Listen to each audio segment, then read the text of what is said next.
All right, thank you everybody for coming tonight. Tonight is our 30th show, which is pretty exciting. I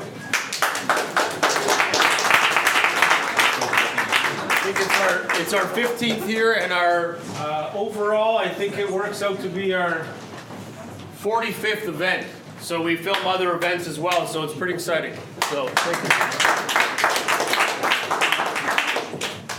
So to kind of backtrack a little bit, what we do at OPN is we're here to help startups look for funding, but we help them find funding. So myself and business partners, we're part of the Angel Network, multiple angel groups, and we work to help with the startups, get them ready from business fundamentals, grooming, all that great stuff, to get them ready to pitch. And this is why we're here, is to see what they're about, what they're doing. We get great feedback from you guys, and we get some great feedback from the angel advisors as well. So a little bit about myself, since I always skip this. You can find me on LinkedIn. So lots of good stuff that we've been doing on video, YouTube, social. So recommend that you guys jump on, do some tweeting, you can do some stories on Instagram, whatever exciting stuff you guys can do. But any social information you can share about us is great.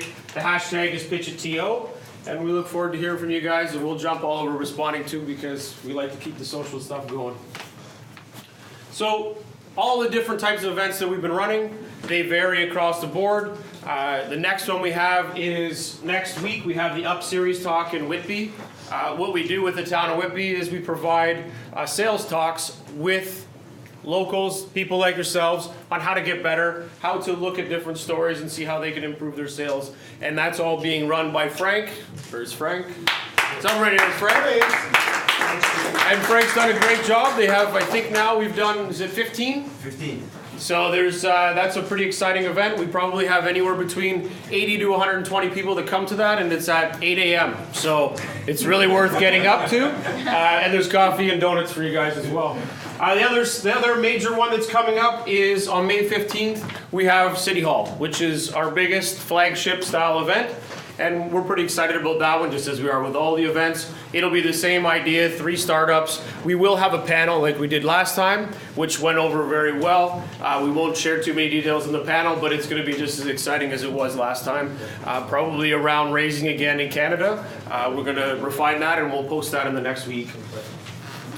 Some other cool things that we have. This is the talk that's going to be going on next week, as I mentioned. It's with Pavel. He is with Osgood Law, and he's a lawyer, so he's got lots of interesting stories and information about what he's going to be, how he's been attacking the world, and lots of insight.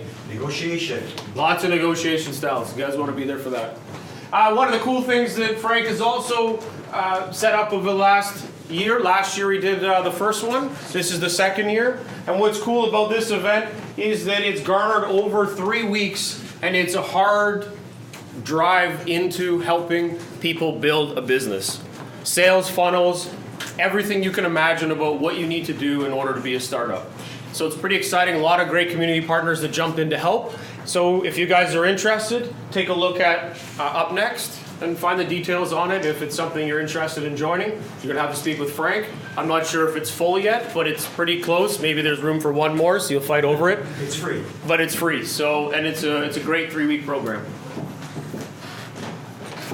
Some of the companies that we've worked with over the last year and a half in all of our events, we've had probably, I think now we're close to 115 companies that we've had pitch through the system. If you want to call it a system, it's very open-ended, but we have worked with lots of great startups. So if you guys are a startup and you're interested to pitch and go for building money into your business through angel investment, then we implore you guys to reach out and we can see what we can do to help. Some of our awesome sponsors that helped us get this far. The first one is Miller Thompson, which is Alfred, and he's going to come up and speak in a few minutes. Well, he's already up here, but he's going to speak in a few minutes to you guys. Clear Vision, which is a strategy and design firm. They recently came on board to help with our startups as well.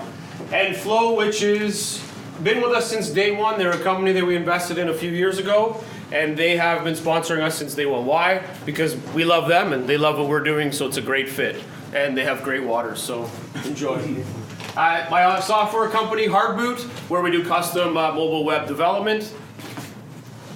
And you can look it up on LinkedIn. Those are the sponsors. These are the sponsors. On the associate side, we've got to thank the Lodge for allowing us to have these events here every month. They're awesome, so thank you to the Lodge, Ron and Diane. As of today, the City of Toronto has supported us by now being a sponsor, so they have jumped in to say that we actually like what you guys are doing, and we're going to help you guys out for the next year. So that's pretty exciting. It's our first major city event that they've jumped in to say we love you guys, so awesome to them. And all of our supporting stuff on server side and back end and anything to do with blockchain, we have the Blockchain Fortress guys, and they've been supporting us as well for the last few months. So if you guys are looking to get into anything blockchain, reach out and let me know, and we can certainly help you guys get connected. They're a great group of guys. So thank you to them too. So the team, we have a vast team of people, not only partners, associates, but we also have a team that makes up OPN. And I'm glad and always welcome and very happy to say that with Frank and Angela, who's actually in Italy right now working with startups, that we've brought together a great team of angels that have joined OPN to help us expand and grow and help more startups as we can. And it's been a pretty exciting venture. Frank's actually been with this the whole time. He just decided that he should make it more real, I guess, and jumped in a little bit more, which is awesome. So we're pretty excited about the trajectory we're going to have going forward. It's a big word, but thank you. So I'm glad to have these guys part of it. So tonight we've been doing something in our last event, and we're going to continue to do this. As a way for us to expand and grow what we're doing, we wanted to tie in the startups that we work with, and we'll be doing this throughout all of the events that we have. We have marketplaces, we do things that all the startups get exposure and be able to continue to work inside of this same ecosystem. So if you guys can do us a favor, you're going to send a text message to OPN, which is 93411. And what it's going to do is it's going to give us information and a way to communicate with you guys outside of just your same plain old emails, but it allows us to interact, send you guys some good details. It'll send you back information, a little bit of texting, what's going on the next event. And this is something that is kind of exciting because it's a new tech, and Taiwo right here is the man behind it. And we're going to keep testing it with him until we build this out. So if you guys are wanting more information on what he does and how it works, it's the guy right there. And I'm not moving until everybody texts. I get numbers on my phone. So we got 5. Keep going. All right, thank you guys. Thank you. So today we're going to do a giveaway for Flow Water because we ran out of t-shirts. So we didn't have time to get more. I guess you guys are liking our t-shirt digs. So what we did was that you guys all submitted your names and details at the front. So the winner gets a case of Flow Water. And why is that exciting? Well, because we all love Flow Water. And they're happy with that too. So the pitch format, just in case some of you aren't familiar, which I do see lots of new faces, which is awesome. We have an 11-minute format. Why do we have 11 minutes? We mirror what goes on in an angel investment. So when you go into a screening meeting, which is to get to the next stage, which is the big room, where they have chairs and everybody gets to sit and watch pitches. I know, it's crazy. So in that room, it's 11 minutes. You have roughly anywhere between 10 and 15 minutes to pitch. We picked 11 because it was a great number. And at that time, we will pitch 11 minutes. You go any further, you get cut off.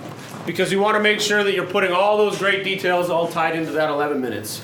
Then it's 1 minute feedback from each advisor. They'll be hard, but they'll give you feedback that's going to benefit you as your business is going forward. If you want to speak to them after as being a company that's pitching, then find them, track them down. They're willing to stay behind for at least 6 hours and answer questions. And then we go into the crowd for 5 minutes of Q&A. And really the big piece to why we do this is so that you get community feedback. You guys have a big chance of utilizing these products, so it kind of makes sense that you should be able to interact with the startup to give them some feedback and also see if it's something that you'd be interested in using. Outside of that, we have 3 great advisors. Blake is the chair, I was about to say the president, CEO. He is the chair of the AIO, which is the Angel Investment Ontario, and he has been a business owner, business seller, and also an investor for high-tech startups. For how long? 25 years. So Blake carries a lot of experience and background that's certainly viable, that's going to help all startups going forward, so it's someone to touch base with. Second is Jay Kilganny. Jay is the Vice President of the Dominion Securities at RBC, angel investor, father of 14 kids. Oh, sorry. It feels like 14. Especially when I'm I was just always trying to sell. I'm always trying to build it up.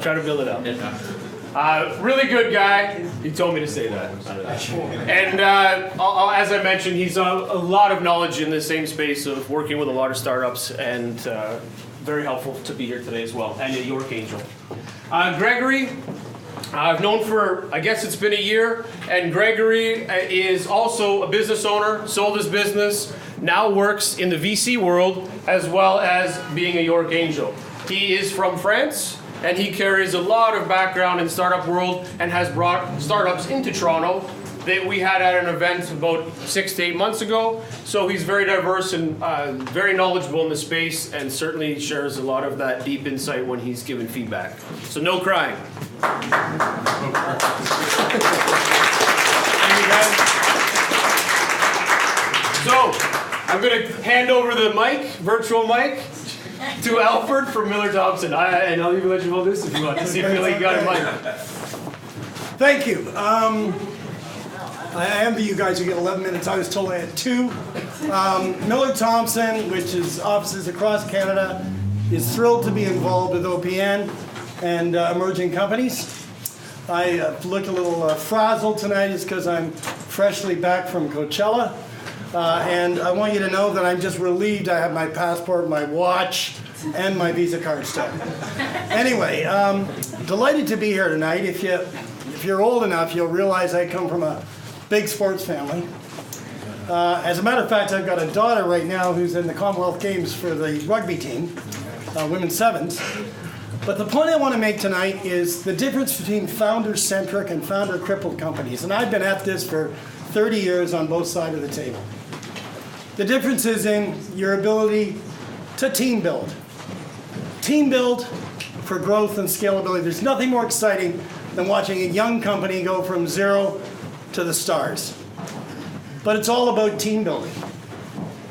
And by team building, I mean beware of the founder who thinks he's the smartest guy in the room. Because the smartest guy in the room is the guy who knows he's not the smartest guy in the room. And there's some basic principles. And this is where the sports analogy comes in about team building. Whether it's team building with your management team, team building with your supplier chain, team building with your advisors and mentors, team building with your professional advisors, accountants and lawyers. It's all about some old commonly known sayings which are like, 2 heads most of the time are better than one, right? B's hire C's, A's hire A pluses. Old sayings.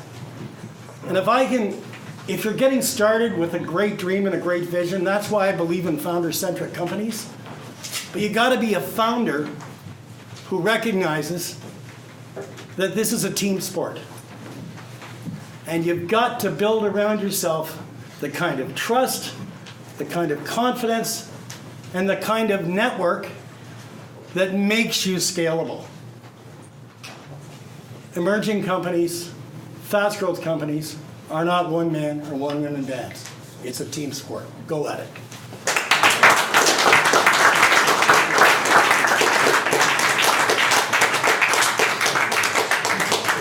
I think we should have him come back and speak for 5 more minutes. So on that, I'm going to thank my team for being here tonight, which is Katrina, Laura, Symbol, guys in the back there. All of these guys that have Brian, all these guys that have helped us make tonight successful. Angelo and Frank for joining the team and being part of it. Thank you.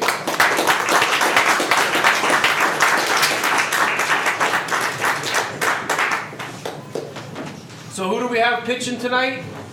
Eat, Sleep, Ride, Esports, and Indie Zone Energy. So first up is going to be, she's here, which is going to be esports tickets. All right, sports.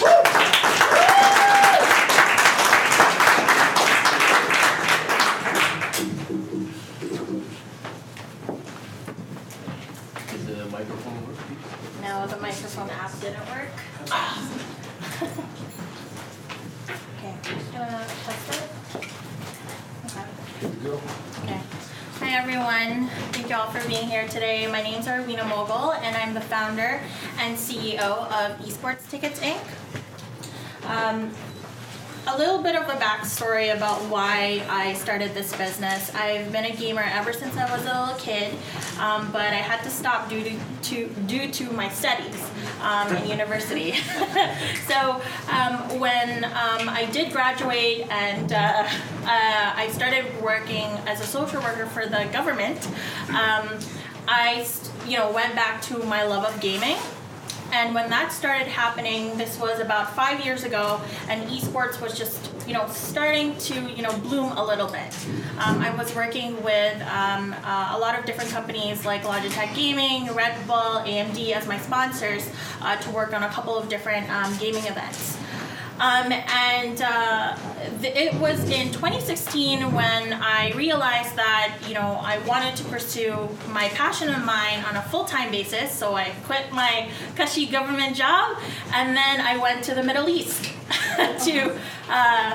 to work on the world's first esports theme park as a consultant. So I built the strategic plan for that esports theme park, and I also built the business models for the event calendar for that esports theme park. And when I came back to Toronto last year in 2017, I said that the industry needed a platform where gamers can go to on a daily basis to find events and activities that they're participating in or they want to participate in or want to watch. Right now, there's nothing in the industry that exists for that need, for that problem that gamers face on a daily basis. So, for example, if my mom wanted to sign up my younger niece for a video game workshop, she wouldn't know where to go. She wouldn't go to Kumon. She wouldn't go to the YMCA. If one of my younger cousins want to participate in an esports tournament in, let's just say Mississauga, they wouldn't know where to go. They'd have to, Google search it, find different websites, and at the end of the day, they spend hours trying to find a reliable platform that they can sign up on. So, since we did found Esports Tickets Inc. last year, we've been accepted into the DMZ, specifically in the zone sports and media zone at the DMZ, which is on the RFI side, the Ryerson Futures Inc. Accelerator and Venture Capital program at the DMZ, and we've been there since December of last year. And also, I also met Jeffrey, as you know him, and it's great to have this opportunity to to stand here and pitch to you guys tonight. And on top of that, we are also a Google Cloud startup, so that's great because any web infrastructure expense that we have, it's all covered by Google. Okay, so in regards to the industry that I've been talking about, esports, it's such a buzzword right now, and gaming. As you can see, there's 2.2 billion gamers in the world. So for every 3 people that you meet right now, one of them is a gamer. And out of that number, 380 million people are, esports enthusiasts, esports players, esports fans. And that's who we're targeting at the moment. So 13 to 35-year-old esports gamers who want to participate in online and offline events and activities. Right now, in terms of market share, there's 100 billion. There's 100 billion revenue in gaming and 1 billion in esports, and that number is just growing for the esports side drastically.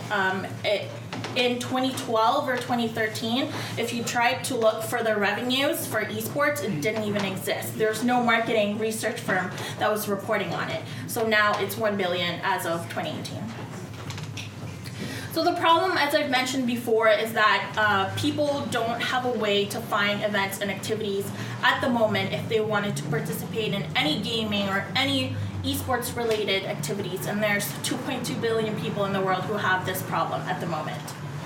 And our solution was an all-in-one event platform that provides activity and awareness to those events that's on the platform. There's also additional features such as ticketing, surveys on the platform as well. And this platform that we launched the beta version in September of 2017. The visuals, I hope you guys can see this. This is the visuals of our platform. I wonder if I can zoom in. Nope. Okay, so this is the front page where the first thing that you'll see once you load the platform is to find your next event. But the cool thing about it is there's a difference between going to Eventbrite or meetup.com. The first thing that you'll see is you can filter with gaming specific tags, with gaming specific filters. So we're talking about LAN events, viewing events, expos, tournaments that wouldn't be available on all the other generic for public websites. Additionally, you can see that we have a dynamic event creation process where once you punch in the information, you'll see it on the left side right away. And the greatest thing that people find when they use our website is that they can find events according to the favorite game that they're currently playing right now. So if I'm playing, for example, CSGO, PUBG, or League of Legends, I can look for events specific to that game. So since we've launched, we've had traction for our users. We have 1,200 users on the platform right now. We are always signing up partners on our platform as well. So we have community and corporate partners. And when we launched, we tried to search for our name on Google, esports tickets. And we didn't even exist. We went to page 14 and just gave up. But now, when we do research, when we do Google esports tickets, we rank #1. So we are appearing first before Eventbrite, before StubHub, before Ticketmaster, before League of Legends.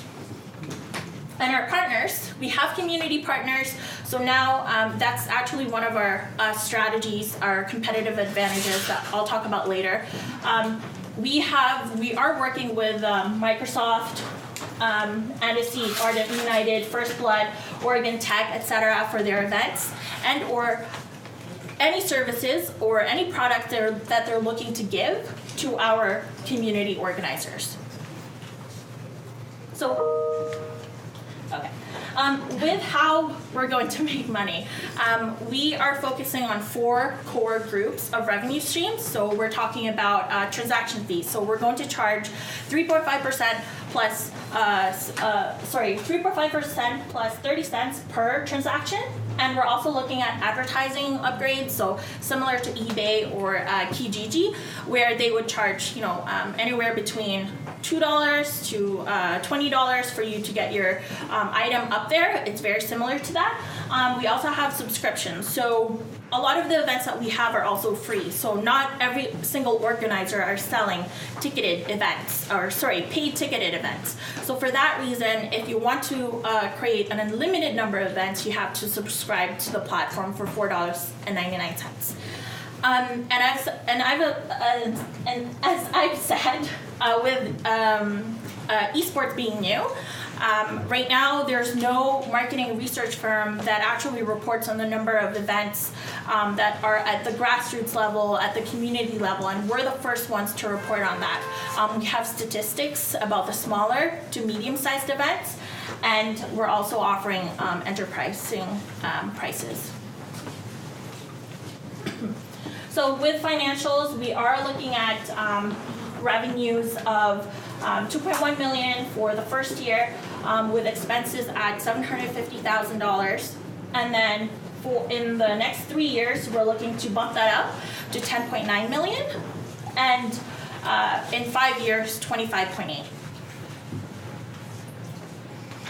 as I mentioned earlier, with our competitive advantage, we have a partner and community ecosystem that we're building with 3 different customer groups. So we have our organizers, we have our sponsors, and we have our vendors, service providers, etc. So if an organizer comes to us and says, you know, I need a platform to create my event on, we can start introducing that to them, our sponsors. So a scenario that we have is we have an esports team looking for a gaming seat sponsor, and we have our gaming seat sponsors as our partner, and we make that instant introduction.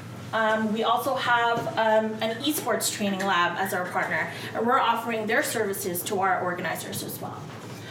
We're also the first to market. As I've said, we're the first to market platform that offers these type of features and services to the industry. And we're dedicated, so we don't have any regular type of events. It's gaming and esports focused. And with competition, we have SmashGG and Matcherino, which are other similar platforms. SmashGG is a tournament platform, while Matcherino is a crowdfunding platform, so similar to Indiegogo. And these are the type of comparisons that we've made. So we have the localization, we are competitive in pricing, and we also have a payments monetization partner. The team that we have are here. It's me, Arwina Mogul. I'm the founder and CEO. We have Danilo as our creative lead. We have our advisor, Michael Paterano, who is with Terrell Enterprises. And Mike Garnett, which is another advisor of ours, who co-founded OPN, which is a Deloitte startup in Canada. And the timeline? And your name is? Arwina Mogul.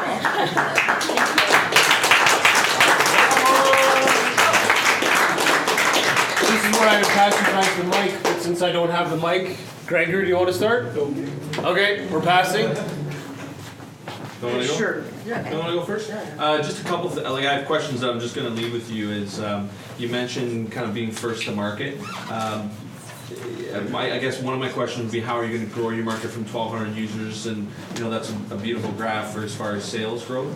But I would really concentrate on where those new users are coming from. First to market is not always necessarily most adopted. I will point to something that probably the older people in the room would is Betamax was first to market. No one knows what the hell that is now. So I would concentrate on that, new users, and then figure out what that critical mass of users is to where you can have that forward momentum. So where's that tipping point where you're not just burning cashing in it? I don't need an answer to that, but I just wanted to sort of plant that seed there. Because I didn't, maybe I missed it in the presentation, but I didn't hear it. So if you're going to other angel investors, they're going to want to know where's that critical mass and how you're bringing those people in. How are you reaching my 15-year-old who's playing Fortnite for like 4 hours a day, and all the rest of the, I don't even know what the hell he's doing down there half the time. So. Okay. Real quick. Thank you. I'm impressed, and I don't say that often. Recently I read or saw, I think it was a former MBAer who was involved in an esports initiative say, in all seriousness, that esports could rival real sports in 20 years from now. And it really caught me off guard. You're on to something, you're passionate about it, you're a social work background, you understand the mentality of the players. It was a pretty good presentation. So I don't have any really harsh criticisms other than, you know, when you're selling your company to raise money, you're selling, and this applies to all 3 tonight, and I say this most of the time when I speak. You're selling shares in your corporation. You're not selling your product, okay? I don't game. Right. I don't do esports, and I probably never will. But I can appreciate a business concept. And so continue to refine your pitch towards why am I going to see return on my investment? There's high risk here. First to market strategy is high risk.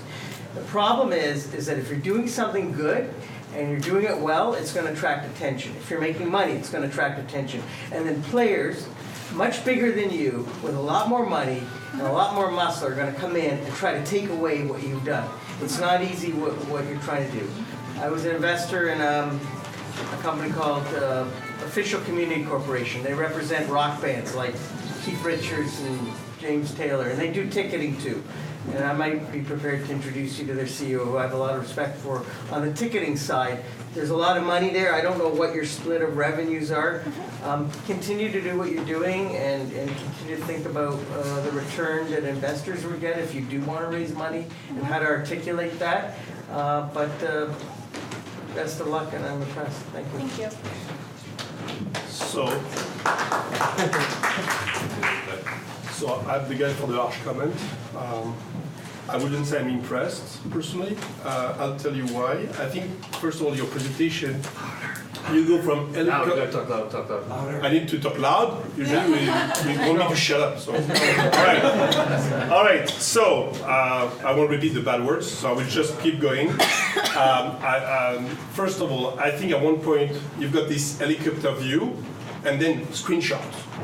So I went like free fall from the top to the screenshot, and I didn't see anything in the screenshot, so I didn't really understand that. Okay. That's one. The other thing is, you talk about 1,200 users. I didn't hear anything about the strategy to acquire users. What's the cost of acquisition? What's the return of that? How do you compare cost of acquisition and revenue? If I heard well, you said 2.1 million after a year. I think that's not optimistic, it's unrealistic. With $250,000, I don't see the barrier to entry barriers. I haven't seen that.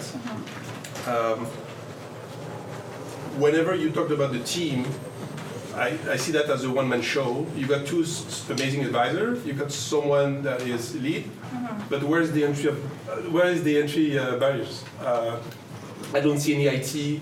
We haven't talked about, is there IPs behind? Is there like technology that is not replicable? Right. So in other words, being the first in the market with no barriers to entry, sorry, that's my English, you can be smashed quite quickly.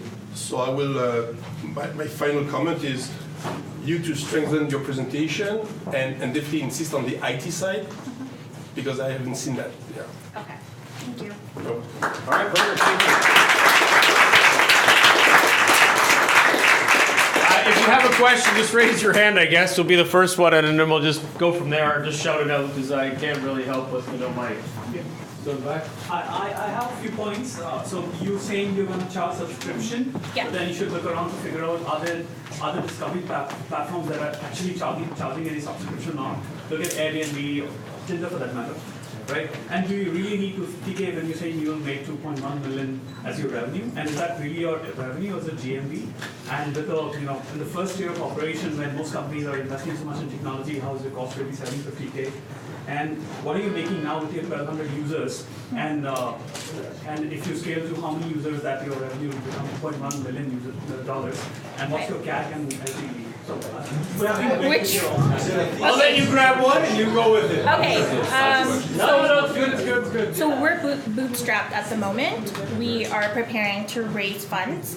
We have zero marketing spend, so everything's been organic. Even with our Google searches, about 40% of our traffic is organic. And I guess you did ask a couple of questions, so I'll answer the IT side. With the IT side, we are partnered with the Government of Canada, so we're an IRAP client. So a lot of that is we can spend the money and then get a return on that. So it's an expense, but we have the support for that expense. I hope that answers your question. Yeah, I just want to leave you with those comments. Okay. Who has a Sure. question, Wells? I think I saw one here. Yeah, so I come from China, right? And then Yeah. in that country, like, you have a brilliant idea, right? And people see that opportunity.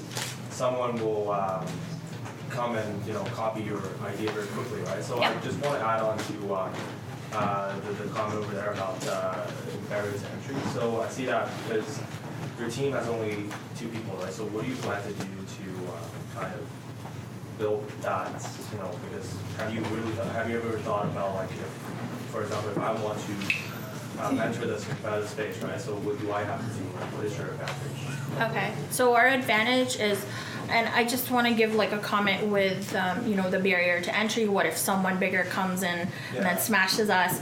So you think Google, big company. who uses Google Plus when they tried to compete with Facebook? Facebook has the authority in that sense that they do the social network, they do the community side of things and connecting people. What we do is, and all of those users that we have and the partners that we have, like Microsoft, all of that is organic because we're gamers. We're passionate about what we do, and that's how we get our community. So if, for example, Eventbrite goes into the scene, and they've actually been doing a lot of research and surveying guests that sign up on their website. We are at the grassroots level where we can talk to all of our partners and build those relationships at the start. So when Eventbrite goes in and says, okay, we're going to put in money into this and have 30 developers completely copy your product from start to finish and then sell it to your partners, sell it to your users, our users will stick with us because we talk to them on a daily basis in our community. We have the organic relationship with them. So not a corporate. We approach it from a bottoms up approach instead of a top down. Okay, so you have a community. Yes. Okay. Yeah. So those users, we have a partner Discord server. We have Facebook groups. We also host weekly or bi-weekly events at our office for gaming. So.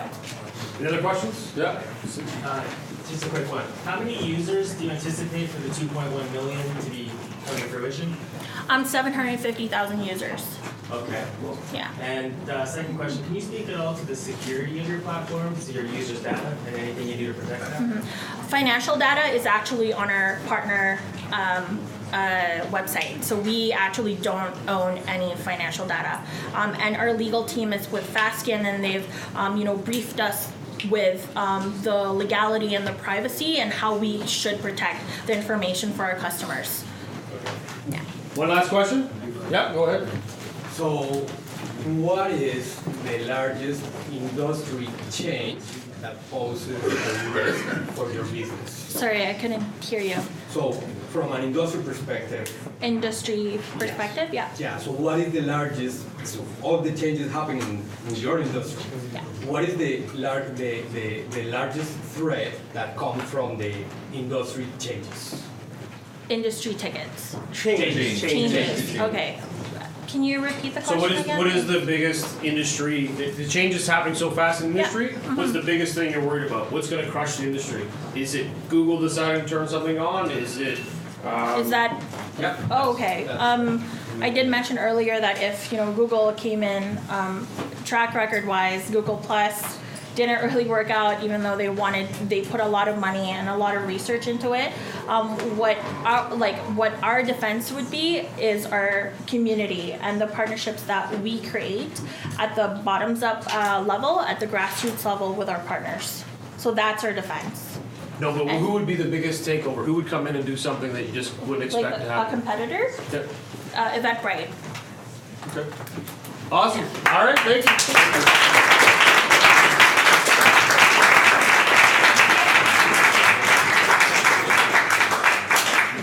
Okay, up now is Eat, Sleep, Ride.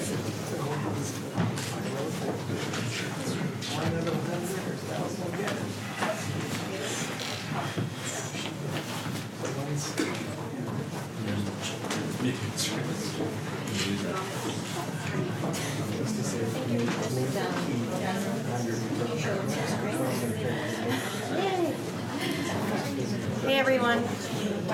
It's an honor to be here. Thank you very much for taking time out of your evening to come and listen to us and to follow another female co-founder. Wow, this never happens. You all? Very much for the ladies in the house. Okay. So my name is Marina Mann, and I'm the CEO and co-founder of Eat, Sleep, Ride. We are a community platform for motorcycle riders. We help riders ride better, farther, safer. You may be aware that the way we travel is changing. The way we commute is changing. The way we get our meals is changing. And all of those things are made easier on two wheels.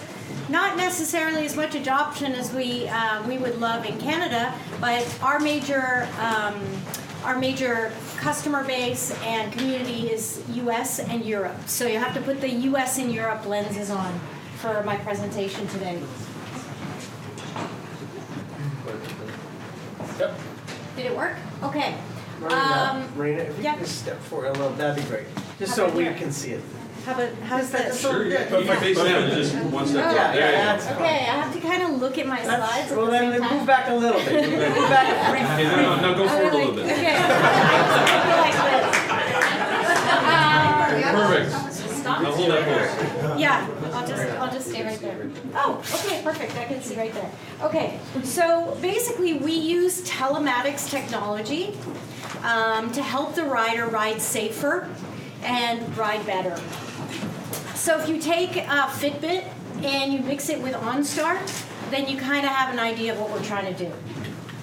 Now I'm going backwards. You'll use the side one. Use the side one? Okay, great. So here's a really interesting fact. When we take just 10% of cars and replace them with motorcycles, we reduce commute times for all users of the road by 40%. That's pretty staggering.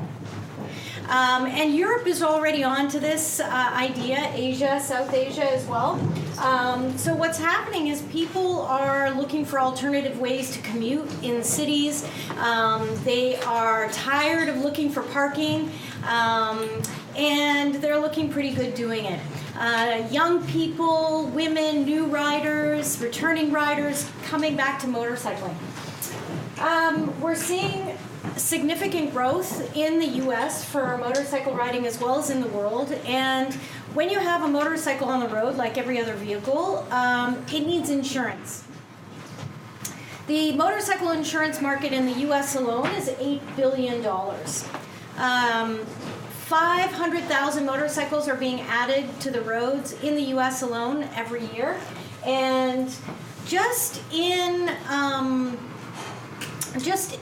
the demand that's being really pushed through on-demand delivery apps, like everything that you might order using your mobile phone, we're seeing commercial motorcycles growing by 11%. All those commercial vehicles. So, for example, Pizza Hut, and believe it or not, McDonald's delivers in the U.S. on 2 wheels. For example, in the UK, there are 30,000 motorcycles that deliver Domino's Pizza alone. So commercial vehicles and commercial delivery is a very powerful value proposition as well. So enter Eat, Sleep, Ride. Our product, I don't know if you guys can see it very well on the screen, is a community platform and a really powerful engagement platform for motorcycle riders. Riders can track their ride, they can get their speed, their distance, they can share it, they can find great roads nearby. And we have a gamification engine that's really fun for engagement, so people can ride around, collect points. Last summer, we did a really amazing campaign with Harley Davidson for their 100th anniversary in Canada. We put Bluetooth beacons in 71 dealerships across Canada, and when riders came in, they connected with our app, they received points, and then we gave away a $30,000 motorcycle at the end of the campaign, which is pretty exciting. We drove 1.5 million kilometers in riding alone. Today, our platform, we've collected 14 million kilometers. We're available in 138 countries, and we reached our 120,000th install. So what makes us special is we have this technology called Crash Light, and we can automatically detect a crash. And when we can detect a crash, we can make a phone call to save the rider's life in the event of an emergency. And what's happened because we developed this crash technology is that we were detecting a crash. And as we were detecting the crash, we understood that by adding machine learning and artificial intelligence, we could predict when a rider was going to crash. And if we can predict a crash, we can prevent a crash. And what we learned working with Aviva and a couple of other insurtech companies, we did an insurtech incubator through the Ryerson Digital Media Zone. what we learned is that if we can reduce motorcycle crashes by 1%, we can bring $30 million into the bottom line, given an $8 billion insurance market. So we don't know if we can prevent crashes at 1.5%, at 2%, at 3%. We're definitely confident we can do 1%. So what does this all mean? Well, it kind of means that doing socially good makes good business sense when we can prevent motorcycle crashes. And then when we can make the motorcycle smart by connecting the motorcycle, we can add more intelligence like early warning. So right now we're working with Bosch. They are a very big German company. They make a lot of devices in the motorcycle ecosystem, and currently the Eat, Sleep, Ride platform is running on the Spider. So I don't know if you guys are walking down, you may have seen a Spider. I parked it outside. It's a 3-wheel vehicle. So our technology is running on the integrated dashboard of the BRP Spider, and in the future we'll be delivering early warning to riders, taking environmental information and feeding that in real time to the rider. So believe it or not, a platform that enables real-time early warning signals doesn't exist. It's very, very difficult to make happen. So our platform enables that. So the benefits to the insurer, sorry, I forgot what they were here. Happy and loyal customers, of course. We can reduce the indemnity costs, the administration costs. When a crash happens, believe it or not, the biggest expense of a motorcycle crash is getting the motorcycle and the individual to safety, getting the motorcycle repaired, understanding the whole life cycle of the crash really costs the insurance companies a lot of money. We can recreate that digitally. And also we have an infrastructure for reinsurance. So if there's any insurance people in the house, what happens with insurance is it actually gets sold from one insurance company to another insurance company. And with our architecture of data, we can enable that transfer from one insurance company to another because we can give them the understanding of that, of the rider data. So our roadmap, we're currently expanding our gamification engine so we can apply it worldwide in different geographies. What we did with Harley-Davidson ran only in Canada, but it was visible to everyone in the world. We had so much demand for it. Now we have different regions and different countries that want to localize it because marketing budgets are never global. They're always regional. So we're also working on the early warning AI. And our next milestone is 250,000 installs. As I mentioned, right now we're at 120,000.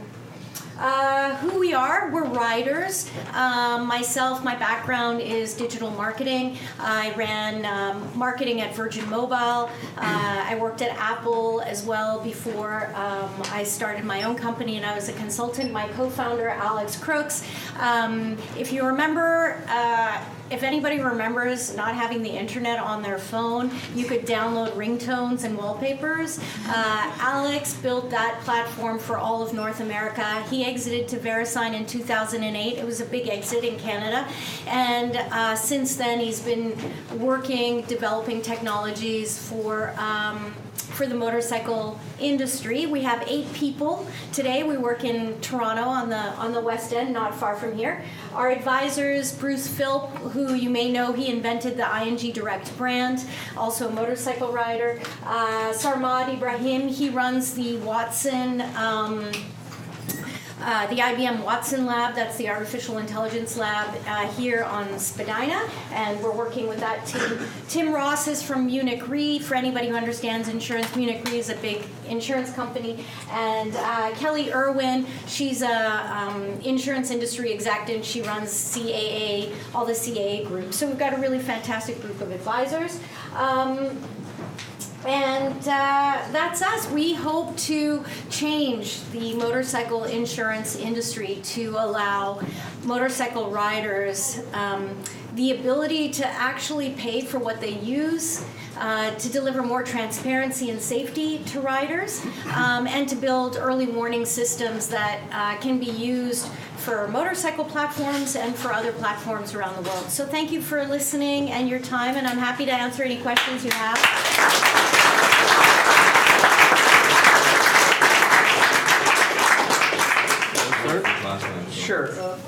What's your exit strategy?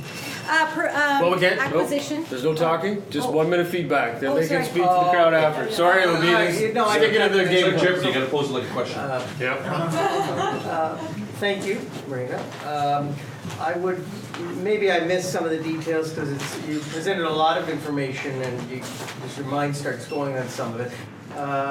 It's not entirely clear to me how you make money, how you charge, and what your expenses are, etc. But I like that the focus is about insurance companies, and I think there is precedent. They're already doing this in the car market. You're establishing yourself in the motorcycle market. But the presentation wasn't entirely clear to me how you make money and why this should be compelling to an investor, for example, an angel investor.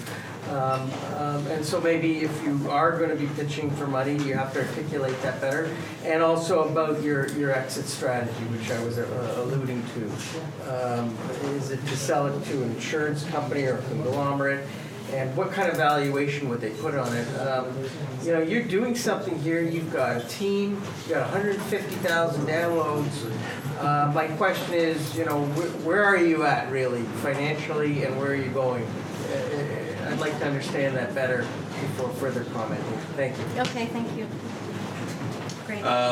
So my comments would be similar to Blake, just where's the money coming from and what's the plan for, again, bringing in new users, and it's sort of similar comments. And how is this different than you hear about kind of connecting automotives, automobiles to your phones and everything else, and how is that different than all of the money that's being put into that? So it's, it's vehicles to me. Yeah. Maybe I'm not a motorcycle rider, and it's maybe it's a different experience. And also just who are you targeting? Like, is it just that insurance component, or is it that casual rider? Like when I first started out, I thought it was an app where you could help you plan trips and say, I want to go from here to here, and other things like again, it was just maybe just tighten up the focus on sort of what that is. Okay, great. Thank you. So, as my colleague, I'm pretty, I would say, not so clear about that. You talked a lot about organic traffic, everything, which is great. No revenue at all. You don't talk about that.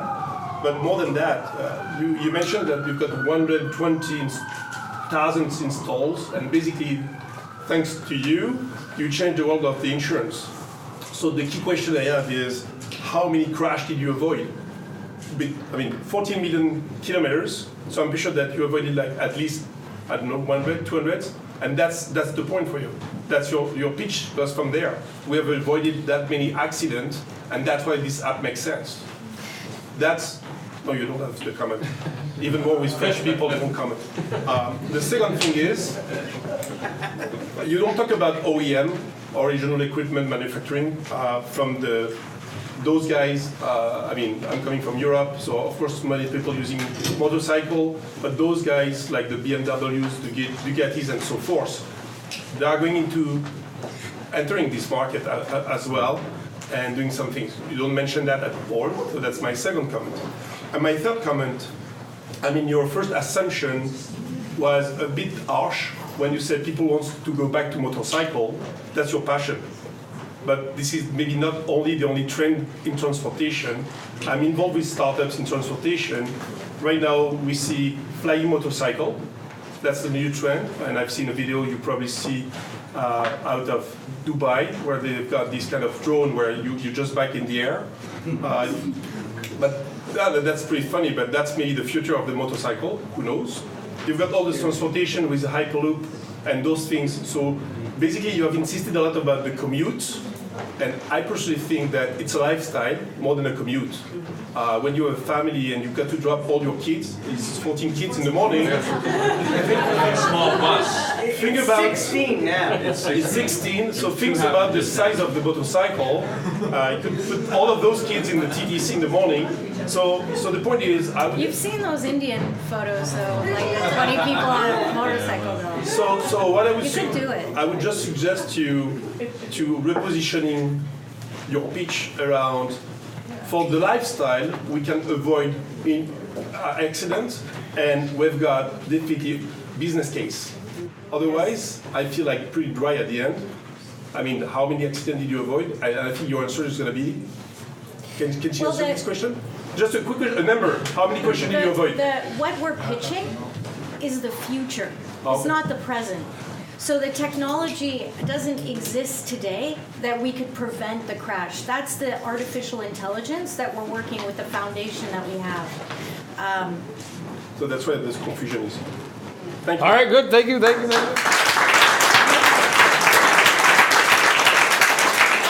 Who has a question? have a question. Okay. So I'm a biker myself.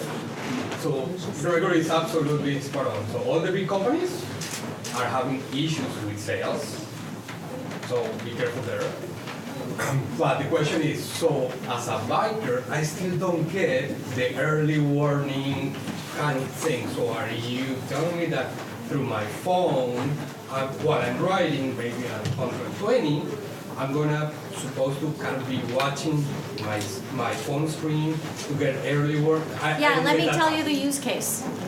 So the use case is this: you are right. Louder? Yes, So here's the use case. I need a microphone. You're riding your motorcycle, and when you get onto your motorcycle, you connect your phone to your motorcycle, and then on your dashboard it becomes integrated. So we take environmental data, how long you've been riding, where you're riding, what the traffic is, there's weather ahead of you, and then we can, when you're approaching a certain area, notify you.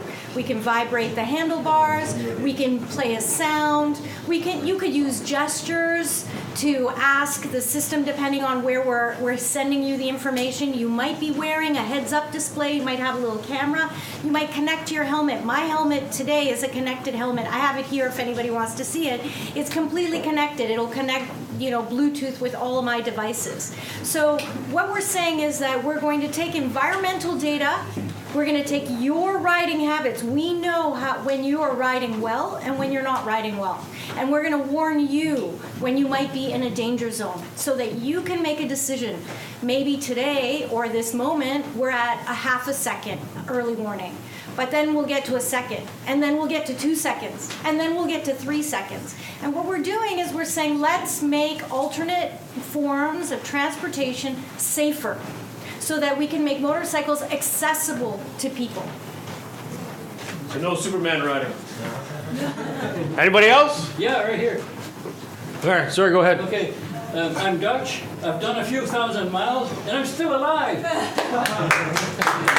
Now, my question is, the great trend is mopeds and especially e-bikes. Now, they really should have insurance, but they don't. Yeah. What do we do with this great trend towards e-bikes? Well, electric vehicles are coming, and it's fantastic because we're going to see a lot of women adopting electric motorcycles. They're not as loud, they're not as intimidating, they're light. When you get on an electric motorcycle, you are going to have so much fun. It's like zip, it's amazing. It's so much fun to ride those things. So those vehicles, when they're at a certain level of power, they will need insurance. So when you're talking about scoots and like bicycles, no, but the larger size vehicles that will get you across, from here to Scarborough or from here to Oakville, you're not going to do it on an e-bike. Okay. Well, actually you are, but they need insurance. I've seen things The bigger happen on ones, e-bikes, yeah. and they really need insurance. He sells insurance. Last question? Get him insurance. More of a comment, actually. I installed the app while you were talking, and I get the crash light concept. I think that's somewhat tangential to what you're offering, because when I look at the app and I registered, there's tons of social content on there. There's nearby riders, tons of opportunity and potential. I'm already hooked. Tracking my routes, all those things. So. Well, Did you pay for it? No, it's free. No, it's free. The in-app purchase. I would pay for it. How much? $1 or I'd $15? consider an annual subscription or even just a one-time app fee. I would pay for this. We have some really amazing features coming, so stay tuned. We're excited. Awesome. Thank you. All right, thank you.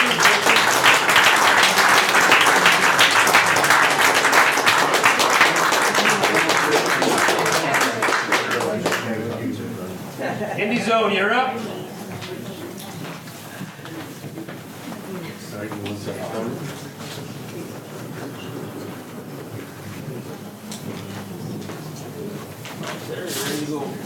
How's the view?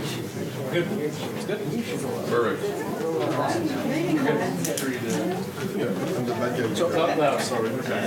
Has everybody here heard of the brand Red Bull Energy?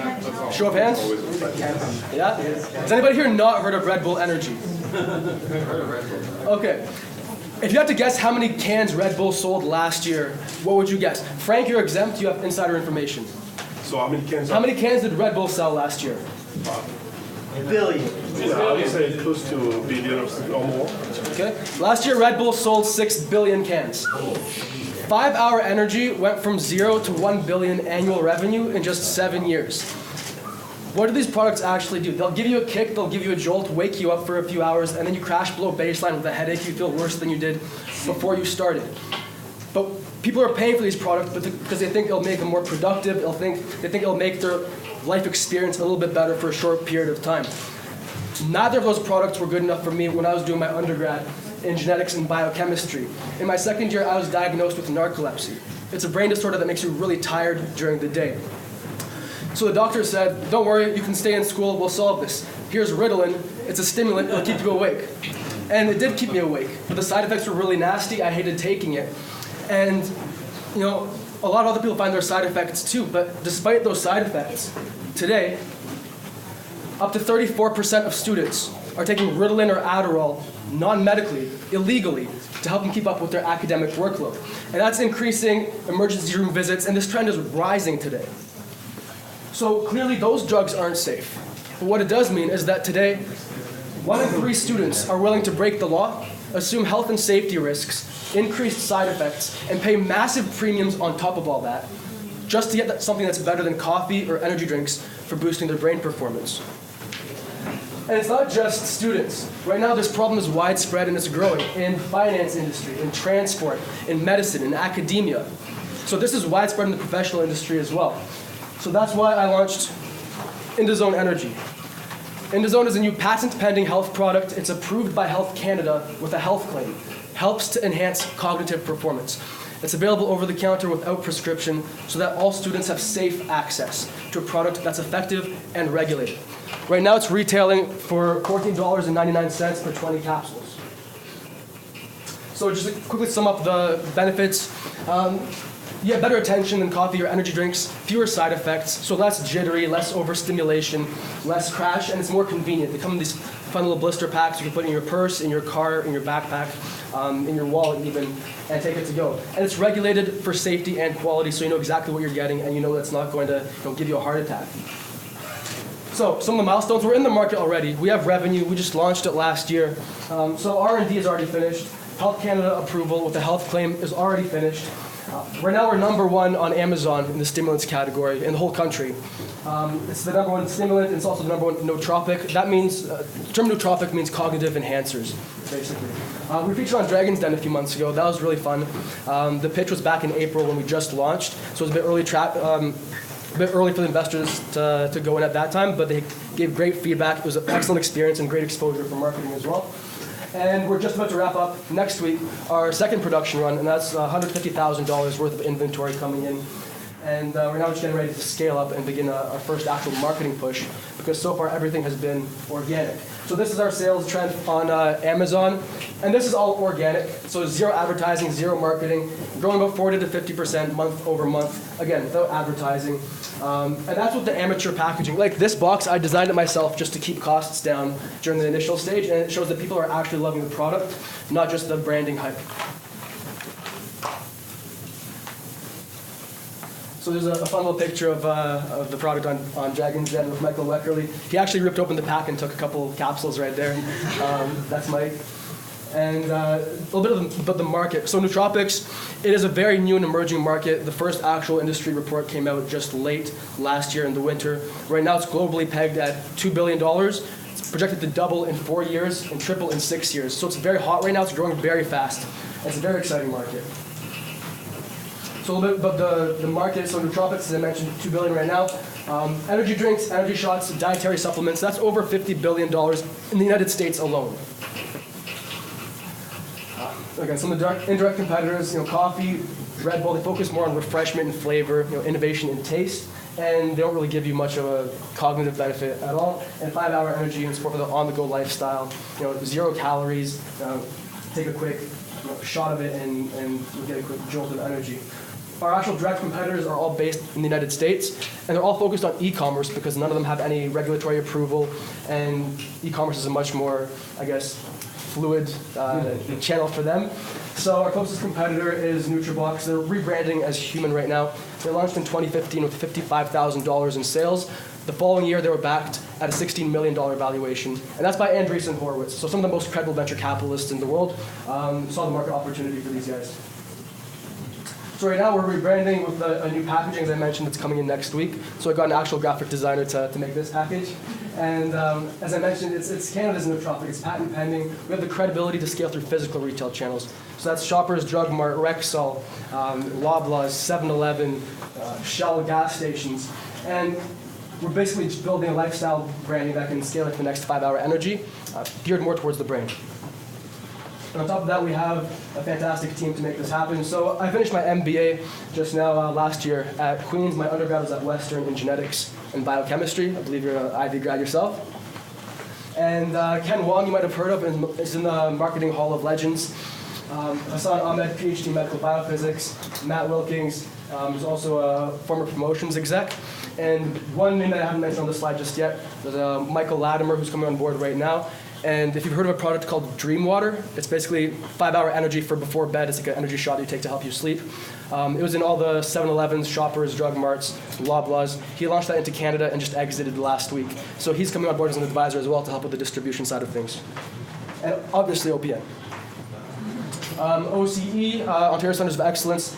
We've already received the Smart Start Seed Fund. If you've heard of that one, it's the $34,000 grant. That's what started the first production run and helped things get going. We have a lot of great organizations and networks that we've been tapping into and working with to help scale this up, and a lot of organizations that are ready to put capital in already with matching funds as well. And right now we're looking for a $500,000 seed round. We already have matching funds worth about $350,000 at least. So we're looking for a lead investment for $150,000 to trigger those matching funds to come on board. And as I mentioned, a few different organizations already waiting for that lead term sheet. It's all going towards sales and marketing with a little bit of jumpstart to the operations, including the team side of things. And we just validated the market last year. That was the whole, market research, consumer research, getting onto Amazon, getting #1 on Amazon, and great traction for the starting phase. And now we're getting ready for the first actual marketing push and sales push through distribution to really see what that scale looks like. And social media, overhaul the digital presence, that kind of thing. We're expecting for investors to offer a share buyback within 4 to 5 years. We'll have a very strong cash balance on hand by that point, so that won't be an issue. And we're very open to any questions if you guys have some. Thanks.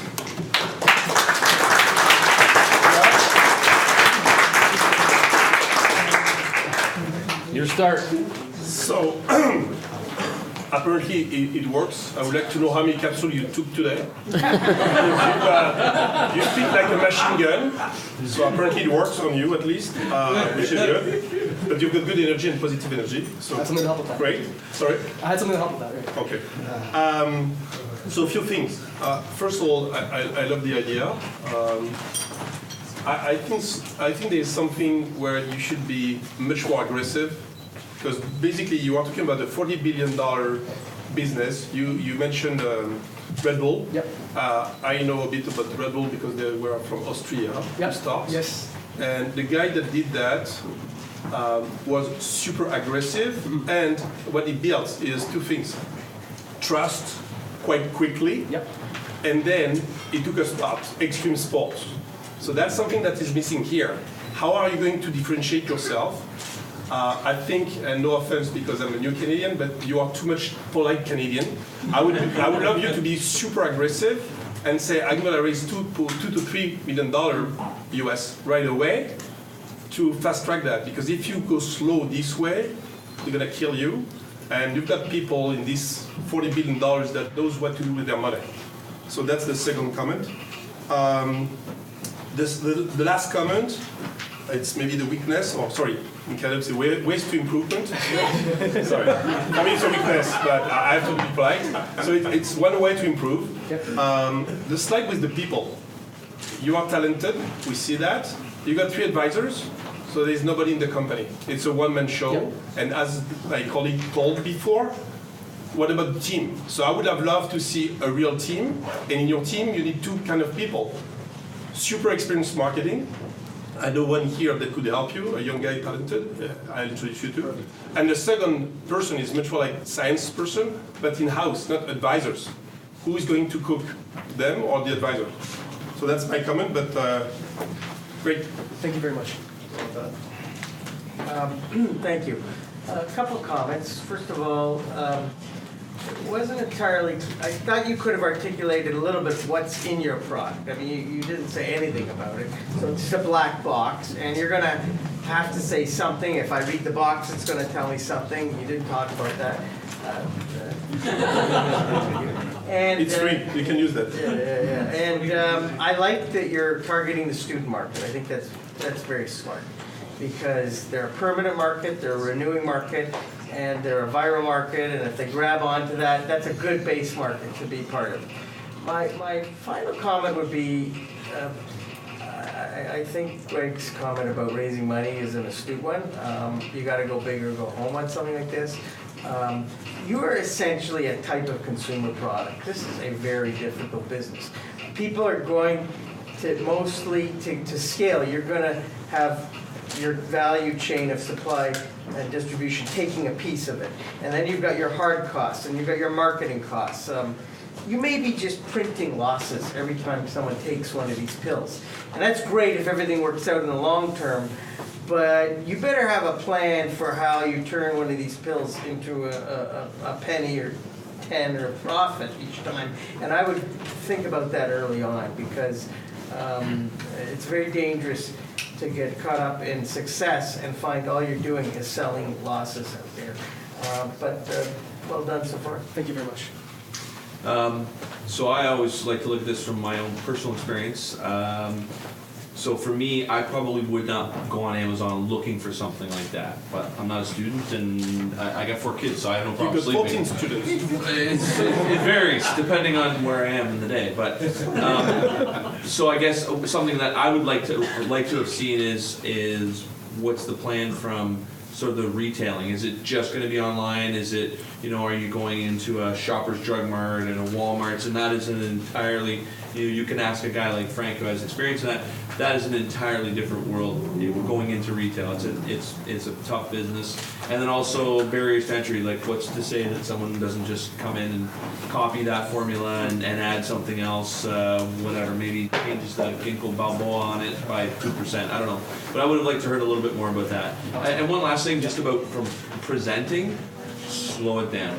Okay, you're going 1,000 miles an hour, and I understand you're enthusiastic, but if you slowed it down and just hit your points a little more, you'll engage the crowd more. I know you have 11 minutes, but if you spend a little time, see how I'm specifically slowing down speaking to you? Yes. You will engage the audience more and you'll bring them in. So have a little pauses and just, okay, because this is a performance. You're performing for this 100 people here. So you're a likable guy, but they got to be able to see that a little bit. Right. Thank you very much. All right. Awesome. Great job. Thank you, guys.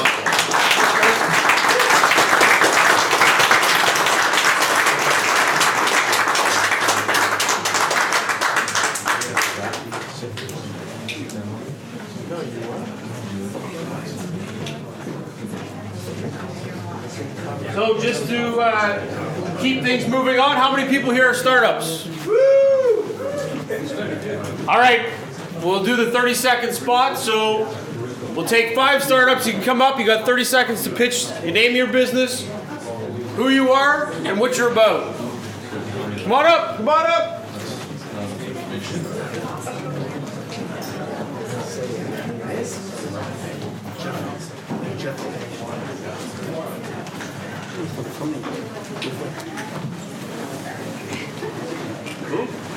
Come on, 2 more. Come on, you guys gotta do this sometime in life. All right, perfect.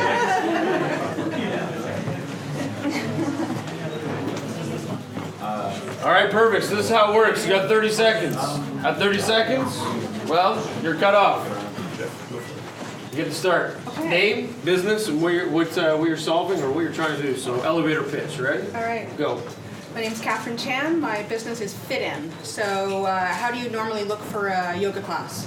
You go to Google, you open 17 tabs, and you spend the next 14 hours looking for the class in the right place at the right time. With my platform, you will go to the front page, you will click on yoga, you will see all the classes, and you will click on book. Done. And your name is? Catherine Chan, Fit-In. I like it. Ralph John. Okay, Ralph, for my partners in Innovative Nanotech, a great team, Montreal, Mississauga, ready to start manufacturing in Mississauga in June. We need $350,000 to do so. Our product is coatings that are nanotech, meaning atomic level, into the windows, save 60% on your air conditioning, stop 80% of the sun's heat, and turn that heat into electricity. So this is a big order. And your name is? Ralph. Awesome. My name's Drew Henson, and I'm from a company called Scene Technique, where we create personal safety technology using mobile devices and wearable tech. In addition to where you are, you can stream and record in the cloud what you see and what you hear, so the people who care about you can be empowered to know what's going on with you. And your name is? Drew Henson.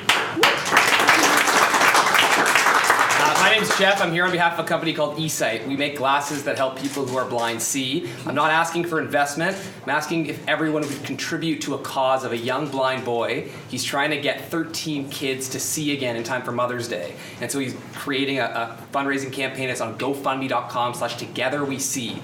You can donate $1, $100, $1,000. Any dollar you contribute will help these kids get their eSight so that they'll be able to see their mothers in times for Mother's Day. GoFundMe.com/TogetherWeSee. And your name is? Jeff. Awesome. All right, guys, thank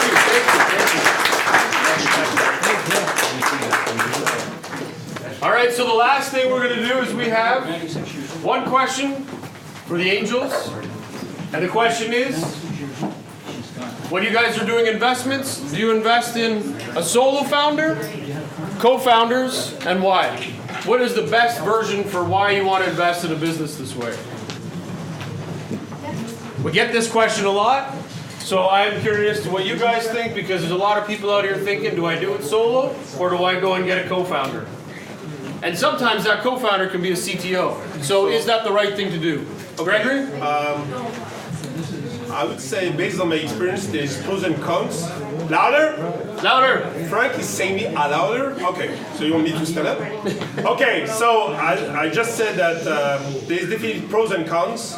I've done both. I think co-founders is good as long as you define a very clear border. Who's taking care of finance? Who's taking care of sales? And as long as it's defined this way, it's much better. But at the end of the day, solo founder, co-founders, you're just by yourself and you're just rowing. So I would say co-founders. Okay. My answer would be this. From my experience, you must have a CEO who is the leader and has a vision and can drive the company forward, and a lot of the success will reside on that CEO. However, a general without any officers in his army isn't going to do much good. So he's got to have some other individuals that are co-founders that play a role, whether they're running, generally they should probably be on the tech side of it, it's tech product related. So my answer would be, yeah, you got to have co-founders, but somebody has to be the CEO. I think you're in danger territory when you have two co-founders and they're both running the thing. That's a red flag. Okay. I would agree. To me, it doesn't matter as long as they have a vision and they understand what their own personal weaknesses are. So if I'm a sales guy, then I know I need an operations guy and a tech guy, and you can build those people in. So whether they're own part of the company or whether they're just employees, I think it's important to know what your own personal weaknesses are, and that's often hard to do, and usually your mom will tell you. Oh no, your mom will never tell you, but ask your friends. But I think I don't think it matters as long as you know what you're missing and what your gaps are, and you can find someone to fill in those gaps. So it sounds like you guys want to make sure that if you're going to be you have to have a leader. That leader has to assume the role, but they got to build a team. And if one of those people happen to be a co-founder, great. They're all going to work together. Just make sure it's cohesive and everybody's got their roles and understanding of what they need to do in order to grow and be successful. So co-founders can be good, and solo runners can be good as well. Absolutely. I love it. Well, thank you guys for that. That's good. So we're kind of wrapping up. We're at the stage of we're going to brainstorm our next event, which is on May 15th, and make sure that we have hooked up mics and we're ready to roll. But we improvised, and I think we did quite well on yelling. You guys did a good job. I'm going to have hoarse tomorrow because I don't think I've talked this loud in a long time, but it was enjoyable. So I want to thank all of you guys for coming out tonight. I appreciate your time. Please come out to the Up Series next week. It's something worth checking out. It's great learning. We'll see you guys on May 15th. Thanks to all of our partners. And I think we had to do a draw for a bottle of Flow, or a case of Flow. You've already had bottles. So I'm not sure if we have the casing for that, the cards. So I'm just going to make a random pick. Who drove? Who drove? Oh, we do have it here. Okay, we can. All right, here we do this. Kim, you get to choose. And the winner is? Crystal. Yes. Nice, Crystal from CD Card. You can back your truck up. It's a whole skid. All right, thank you guys for coming out once again. We'll see you guys next week or the week after. But thank you again. Have a good night.